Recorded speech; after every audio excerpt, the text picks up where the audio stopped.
গত কয়েক সপ্তাহ আগে থেকে শুরু হয়েছে মোদী সরকারের বিরুদ্ধে আন্দোলন।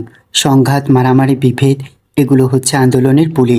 প্রথমে মহারাষ্ট্র, এরপর শুরু হয়েছে আরও অন্যান্য রাজ্যে, মণিপুর, ত্রিপুরা সহ আরও অন্যান্য রাজ্যে। এদিকে মণিপুরের সহিংসতা পৌঁছে গেছে চরম সীমায়। তবে মণিপুর এর আগে প্রায় 4 মাস শান্ত ছিল। এবার 4 মাস চুপ থাকার পর ফল হাতে নাতে দেবেন মোদী সরকারকে মণিপুরবাসী। এদিকে মণিপুরের ছাত্র সমাজে এসেছে সব ভারী ভারী অস্ত্রশস্ত্র, আর এগুলোই তারা তাদের বিক্ষোভে ব্যবহার করছেন। তবে এখন প্রশ্ন হলো, এই আধুনিক অস্ত্রশস্ত্র কোন মাধ্যম দিয়েই বা তাদের হাতে আসে? যাই হোক, এদিকে আন্দোলনকারীরা দফায় দফায় গুলি চালাচ্ছে।